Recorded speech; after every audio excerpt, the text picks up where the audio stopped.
Sirens. Everywhere at once. Not in one country, not at one base, everywhere.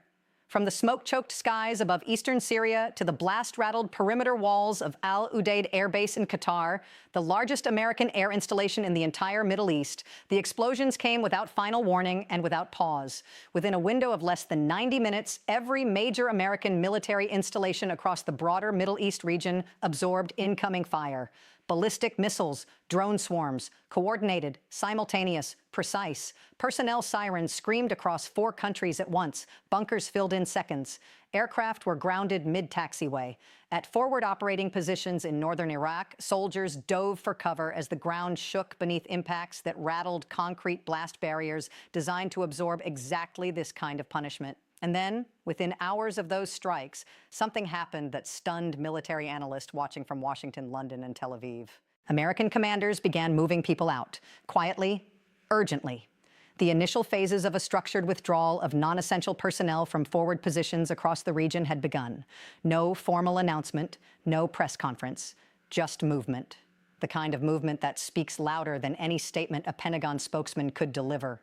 What you are about to hear in the next several minutes will reframe everything you thought you understood about the balance of power in the Middle East. Stay with this until the very end, because the final consequence in this chain of events is the one that changes everything. This was not simply a military engagement. It was the most direct challenge to American regional dominance in over 3 decades, and its consequences are only beginning to unfold. According to Iranian state media, the Islamic Revolutionary Guard Corps claimed full and coordinated responsibility for simultaneous ballistic missile and drone strikes, targeting what Iranian military officials described as the operational nerve centers of American military power across the region. IRGC spokesmen were specific in their target categories: command and control infrastructure, aviation asset depots, forward logistics hubs, and intelligence-gathering installations that Iran has long identified as the eyes and ears of American covert operations inside its borders and across its proxy networks. Iranian officials stated that the operation, referred to by a formal military designation in state broadcasts, was the direct and deliberate fulfillment of a standing strategic promise. For years, senior IRGC commanders had publicly stated that sustained American military pressure on Iran would eventually produce a symmetrical military response. According to Iranian state media, that moment had arrived. Military spokesmen stated the strikes were calibrated to degrade American operational capacity without crossing into what Tehran defined as a full declaration of open war, a distinction Iran appeared to consider both meaningful and strategically important. Supreme Leader Ali Khamenei's office issued a formal statement within hours, framing the operation not as an act of aggression, but as an act of sovereign defense. Iranian state television broadcast the statement on a continuous loop across all national platforms. Iranian officials further claimed that the operation sent a message no diplomatic letter, no sanctions regime, and no naval show of force had been able to deliver with equivalent clarity, that American forward bases in the region are not sanctuaries. According to Iranian officials, every coordinate was chosen deliberately, and every strike was authorized at the highest levels of the Iranian military command structure. But the story quickly became far more complicated. Before breaking down what the Pentagon's emergency response actually revealed about the true scope of damage across those bases, and before getting to the single consequence at the end of this story that analysts are calling the most significant strategic shift in a generation, make sure you hit the like button and subscribe to the channel so you never miss the latest dramatic developments shaping global geopolitics. According to U.S. Central Command, American forces at all targeted installations responded according to established force protection protocols the moment threat indicators appeared on radar systems. Pentagon officials stated that layered air defense systems, including Patriot missile batteries and close-in weapon systems, successfully intercepted a significant number of the incoming projectiles before impact. U.S. military spokesman acknowledged that damage had occurred at several locations while firmly rejecting the Iranian characterization of the strikes as a comprehensive operational success. U.S. media reported significant tension within the administration over the precise language being used to describe the personnel movements that followed the attacks. Defense officials insisted the repositioning of forces from certain forward positions represented a pre-planned consolidation measure rather than a combat-driven withdrawal. Analysts noted, however, that the timeline made that explanation difficult to sustain publicly. Understanding the distinction is critical here. In military doctrine, a strategic consolidation is a deliberate repositioning of assets toward more defensible terrain or more operationally efficient locations, planned in advance, executed on schedule.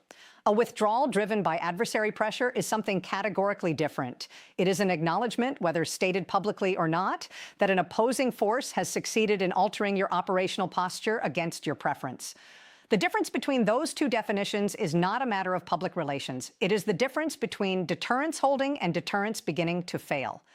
American air defense systems, for all their sophistication, were designed to handle threats at individual installations. Saturating every installation simultaneously with coordinated salvos from multiple launch points tests those systems in ways that single-base defense protocols were never optimized to address. Between these two accounts lies a complex reality that analysts are still working to understand. What does it mean strategically for every American base in a region to absorb coordinated strikes in a single operation? The answer is a direct challenge to the foundational architecture of American power projection that has governed Middle Eastern security since the early 1990s. The American military footprint across the Middle East is not a collection of symbolic outposts maintained for political optics. Each installation serves a specific interconnected function within a larger architecture of deterrence and force projection. Al Udeid Air Base in Qatar is the forward headquarters of U.S. Air Force's Central Command, the command nerve center for all American air operations across the Middle East, Central Asia, and parts of East Africa. It hosts thousands of military personnel, a substantial fleet of combat and surveillance aircraft, and the command infrastructure that coordinates American air power across an enormous operational theater. Ali Al Salem Air Base in Kuwait functions as the primary logistics and transport gateway for American forces moving personnel and equipment into Iraq and throughout the Gulf. Forward operating bases in Iraq and Syria provide real-time intelligence coverage, special operations strike capacity, and the kind of persistent physical presence that has historically deterred large-scale Iranian proxy operations against American partner nations. Striking all of these simultaneously does not merely inflict localized tactical damage at individual sites. It demonstrates something far more significant, that Iran possesses the targeting intelligence to map every major American installation, the missile and drone inventory, to engage them all concurrently, and the operational coordination to execute a multi-front suppression campaign across 4 countries within a single 90-minute window. No prior Iranian military action had attempted anything at this scale or with this degree of simultaneity. It forces American strategic planners to confront a scenario they had modeled in classified war games but had not yet faced in operational reality. The message was clear. There is no American base in the region that exists beyond the demonstrated reach of Iranian military retaliation. The immediate military reaction was among the most significant American force movements in the Middle East since the 2003 invasion of Iraq. U.S. Central Command activated emergency force protection protocols across every installation in the theater. The USS Dwight D. Eisenhower Carrier Strike Group operating in the Arabian Sea altered its positional posture. B-52 strategic bombers stationed at Diego Garcia in the Indian Ocean were placed on elevated alert status, their crews briefed and standing by. American fighter squadrons that had been operating from forward bases began repositioning to more distant, more survivable locations, a shift that sacrifices response speed and operational reach in exchange for the survivability of the aircraft themselves. That trade-off, in the language of military planning, is never made lightly. Regional governments absorbed the news with alarm that their public statements only partially concealed. Saudi Arabia temporarily closed its airspace to commercial traffic in the hours following the initial strikes. The UAE convened an emergency session of its National Security Council. Iraq's government, positioned between its formal security partnership with the United States and its deep and unavoidable economic and political ties to Iran, issued a statement demanding restraint from both parties while simultaneously calling on American forces to clarify their operational intentions on Iraqi sovereign territory.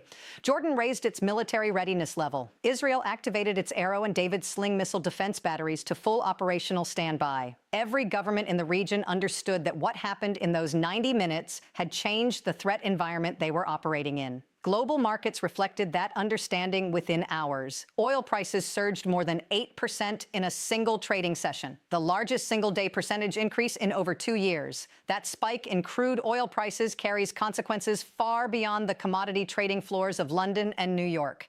Airline operating costs climbed immediately. Freight shipping insurance premiums surged across transoceanic routes as underwriters recalculated risk in a region through which roughly a fifth of the world's daily oil supply moves.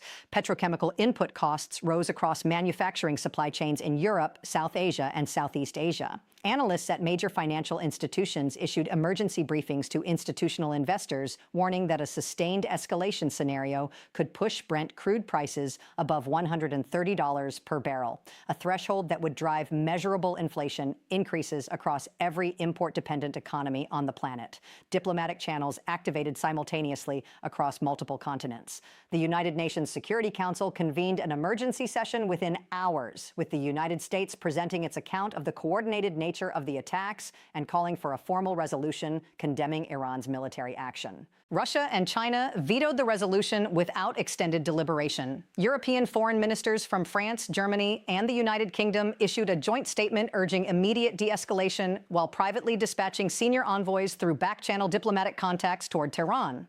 Qatar, which hosts Al Udeid Air Base and simultaneously maintains functional diplomatic relations with Iran, found itself in a position of acute and uncomfortable exposure as both a potential target and a potential intermediary. Analysts noted that Doha's unique dual role made it the most likely venue for any back-channel communication that might eventually slow the escalation. Inside the United States, the domestic political reaction was sharp, immediate, and cut across conventional partisan lines. Congressional leaders from both parties demanded emergency classified briefings from the Pentagon and the intelligence community.